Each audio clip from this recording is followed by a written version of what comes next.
বন্ধু, আমি আজকে সকালে মোবাইলে শুনছি শবে বরাতের রাতে মানুষ যে দোয়াই করে আল্লাহ তাআলা তা কবুল করে নেন। বন্ধু, ঠিকই শুনেছ। এই রাতটা অনেক গুরুত্বপূর্ণ রাত। আমি একটা কল্পনা করে রেখেছি, সেটা আল্লাহ তাআলার কাছে চাইব আজ রাতে। হা হা হা হা হা। কি হলো বন্ধু, হাসলা কেন? তোমার কথা শুনে আমার একটা শবে বরাতের গল্প মনে পড়ে গেছে। কি গল্প বন্ধু?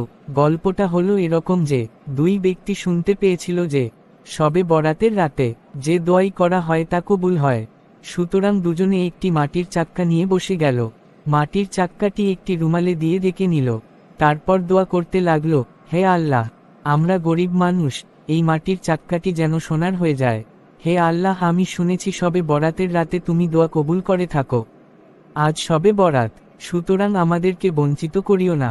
সারা রাত ধরে সেই দুই ব্যক্তি দোয়া করল। সকাল যত ঘনিয়ে আসছিল তাদের দোয়া জোর ততই বেড়ে যাচ্ছিল। রুমালের নিচে মাটির চাক্কাটা সোনা হয়েছে কিনা সেটা দেখার আগ্রহ বেড়ে যাচ্ছিল। অতঃপর অতি কষ্টে যখন সকাল হলো, তখন রুমাল খুলে দেখে যে মাটির চাক্কা রেখেছিল সেই মাটির চক্কাই পড়ে আছে। সকল আশা আকাঙ্ক্ষা ধূলিসাৎ হয়ে গেল। মনটা এতটুকু হয়ে গেল এই ভেবে যে শবে বরাত সারা বছর বৃথা হয়েছে। মনে মনে নানা রকম শয়তানি খেয়াল ভিড় করতে লাগলো। শবে বরাতে দোয়া কবুল হয়, আজ শবে বরাত ছিল, কিন্তু কিছুই তো হলো না। তাহলে যা কিছু শুনেছিলাম সবই কি মিথ্যা? দুইজনকে চিন্তাযুক্ত বসে থাকতে দেখে এক দর্জি সেখানে দিয়ে যাচ্ছিল। লোকটি তাদের কাছে এসে দাঁড়ালো। জিজ্ঞাসা করল, কি হয়েছে ভাই আপনাদের? এখানে চিন্তিত অবস্থায় বসে আছেন কেন? তখন তারা বিস্তারিত ঘটনা শোনালো। এখন ওই লোকটি বলল, ভাই, আপনারা আল্লাহ পাকের প্রশংসা করুন। এর মধ্যে একটি অনেক বড় রহমত আছে।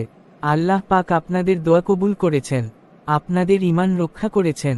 যদি আপনার দোয়া আল্লাহ পাক কবুল করতেন, তাহলে আপনারা সোনার চাক্কা পেয়ে গোমরাহ হয়ে যেতেন। কারণ আল্লাহ তাআলা যদি এই মাটির চাক্কাটি সোনা বানিয়ে দিতেন, তবে তার ভাগাভাগি নিয়ে এমন ঝগড়া সৃষ্টি হয়ে যেত। এরপরে শুরু হতো মারামারি, তারপর মাথা ফাটানো এবং অবশেষে একজন নিহত হতো, অপরজনের বিচারে ফাঁসি হতো। ফলে দুই জনেরই মৃত্যু হতো এবং সোনার চাক্কা যেভাবে আছে ওইভাবেই পড়ে থাকত। সুতরাং আল্লাহ পাক আপনাদেরকে মৃত্যুর হাত থেকে রক্ষা করেছেন। এই কথা শুনে লোক দুটি খুব খুশি হলো এবং আল্লাহর শুকর গুজার করল। তো বন্ধু, এই ঘটনা থেকে কি বুঝলা?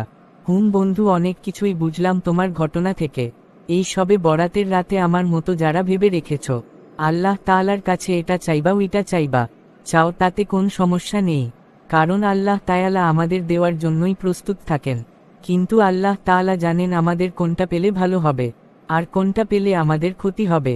তাই আল্লাহ তাআলা আমাদের উপর দয়া মায়া কইরা ভালোটা দেন, খারাপটা দেন না।